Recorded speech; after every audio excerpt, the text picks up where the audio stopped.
জিলহজ মাসের প্রথম 10 দিনের ফজিলত ও করণীয়। জিলহজ মাস হিজরি বছরের অন্যতম মর্যাদাপূর্ণ ও সম্মানিত একটি মাস। আল্লাহ রাব্বুল আলামিন কোরআনের মধ্যে 4টি মাসকে সম্মানিত ঘোষণা করেছেন, তার মধ্যে জিলহজ মাস অন্যতম। এই মাসের প্রথম 10 দিনের মধ্যে আল্লাহ রাব্বুল আলামিন বিশেষ মর্যাদা ও ফজিলত রেখেছেন।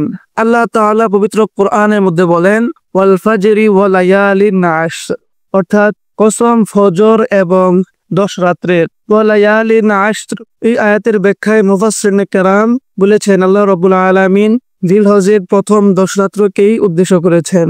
এমনিভাবে হাদিস শরীফের মধ্যেও এই জিলহজ মাসের প্রথম 10 দিনের অনেক ফজিলত ও মর্যাদার কথা বর্ণনা করা হয়েছে। ক্বালা রাসূলুল্লাহ সাল্লাল্লাহু আলাইহি ওয়াসাল্লাম, ক্বালা মা মিন আইয়ামিন আফদালু ইনদাল্লাহি মিন আইয়ামিন আশরি যিলহিজ্জা, অর্থাৎ রাসূল সাল্লাল্লাহু আলাইহি ওয়াসাল্লাম ইরশাদ করেন, জিলহজ মাসের প্রথম 10 দিন আল্লাহ রাব্বুল আলামিনের কাছে অনেক প্রিয়।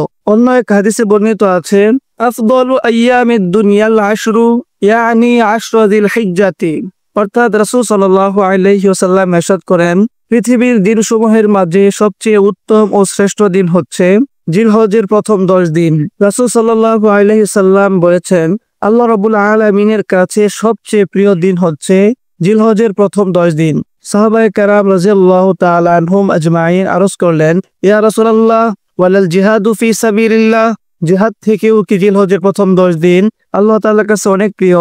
আল্লাহ রাসূল সাল্লাল্লাহু আলাইহি ওয়াসাল্লাম বললেন, হ্যাঁ, জিহাদের থেকেও জিলহজ মাসের প্রথম 10 দিন আল্লাহ রাব্বুল আলামিনের কাছে অনেক প্রিয়।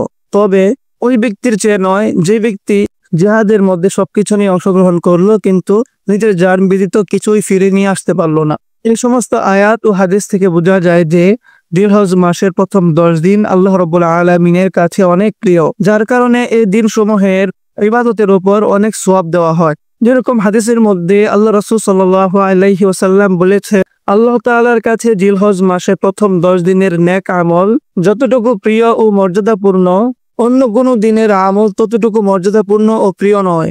সুতরাং তোমরা এই দিনগুলোতে বেশি বেশি করে সুবহানাল্লাহ, আলহামদুলিল্লাহ, লা ইলাহা ইল্লাল্লাহ এবং আল্লাহু আকবার পাঠ করো। আল্লাহ রাব্বুল আলামিনের কাছে জিলহজ মাসের এই 10 দিন অনেক প্রিয়। যে ব্যক্তি এই 10 দিন অর্থাৎ ঈদের দিন ব্যতীত 9 দিন যে ব্যক্তি রোজা রাখবে, প্রতিটি রোজার বিনিময়ে 1 বছর রোজা রাখার সওয়াব আল্লাহ রাব্বুল আলামিন তার আমলনামায় লিখে দেবেন। আর প্রতিটি রাতের ইবাদতের সওয়াব, শবে কদরের রাতে ইবাদত করলে যে সওয়াব দেওয়া হয় সমপরিমাণ সওয়াব জিলহজের প্রথম 10 দিনের প্রতিটি রাতেই দেওয়া হবে। সুবহানাল্লাহ। অন্য এক হাদিসে আল্লাহ রাসূল সাল্লাল্লাহু আলাইহি সাল্লাম ইরশাদ করেন, আরাফার দিনের রোজার ব্যাপারে আমি আল্লাহ তাআলার কাছে আশাবাদী যে তিনি এর দ্বারা 1 বছর আগের এবং 1 বছর পরের অর্থাৎ 2 বছরের গুনাহ মাফ করে দিবেন। অন্য এক হাদিসে আছে আল্লাহ রাসূল সাল্লাল্লাহু আলাইহি ওয়াসাল্লাম বলেছেন, জিলহজ মাসের প্রথম দশকে আল্লাহ রাব্বুল আলামিন এমন কিছু আমল নির্ধারণ করে দিয়েছেন, যে ব্যক্তি এই আমলগুলো করবে আল্লাহ রাব্বুল আলামিন তাকেও পূর্ণ একটি কুরবানির সওয়াব দান করবেন। আমলগুলো হলো, জিলহজ মাসের চাঁদ উদিত হওয়ার পর থেকে নিয়ে কুরবানির দিন কুরবানির পশু জবাই করা পর্যন্ত নিজের চুল, নখ, গোঁফ এবং অবাঞ্ছিত পশম কাটা থেকে যে ব্যক্তি বিরত থাকবে আল্লাহ রাব্বুল আলামিন বান্দাকে পূর্ণ একটি কুরবানির সওয়াব দান করবেন। সুতরাং সামর্থ্যবান ব্যক্তিরা যদি কুরবানির পাশাপাশি এই আমলটিও করে তাহলে তারা 2টি কুরবানির সওয়াব পেয়ে যাবেন।